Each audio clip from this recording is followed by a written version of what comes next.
For the first problem, the only two correct answers are going to be 3 and 1.05 because this is an open circle here, so that means it does not include 1, so that's why 1 would not be an answer for this one.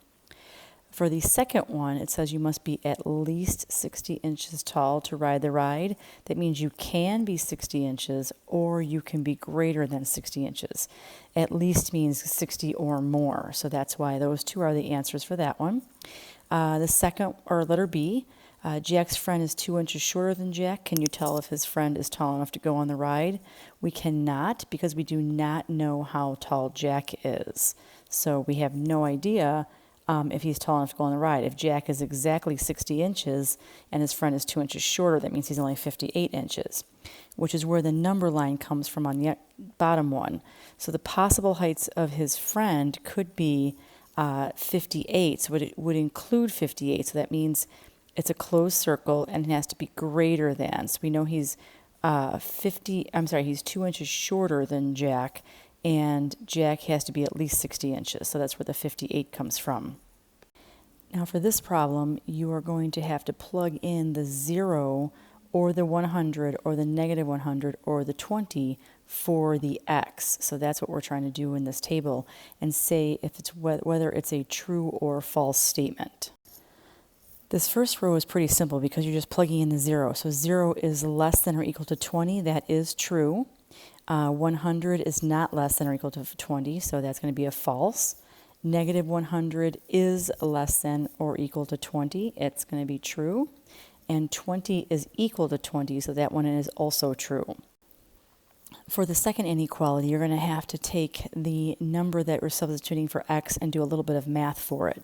So if you do 4 times 0, it is going to be 0, and 100 is not less than 0, so that is false.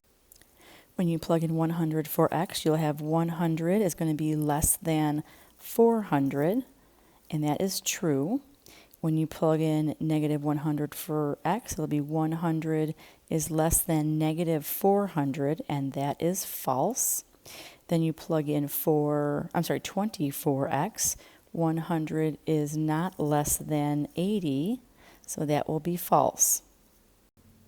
When you do the math on this third row, you're going to have 0 is greater than negative 75. That is true. 100 times negative 3 is going to be negative 300 is greater than negative 75.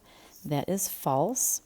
You will have negative 100 times a negative 3 is going to give you a positive 300, and that is greater than negative 75, so that should be true. And then 20 times negative 3 is negative 60 is greater than negative 75. That is true. For the last row, you're going to plug in that 20, and you're going to have 10 is greater than 35. That is false. 10 is greater than or equal to negative 65. I left off the equal to on that last one, sorry. 10 is greater than or equal to 135. That is false because that's a double negative. 35 minus a negative 100 turns it into a plus, so that means you are adding those two. And then the last one is going to be 10 is greater than or equal to 15, and that is false. So these are all false on that bottom row.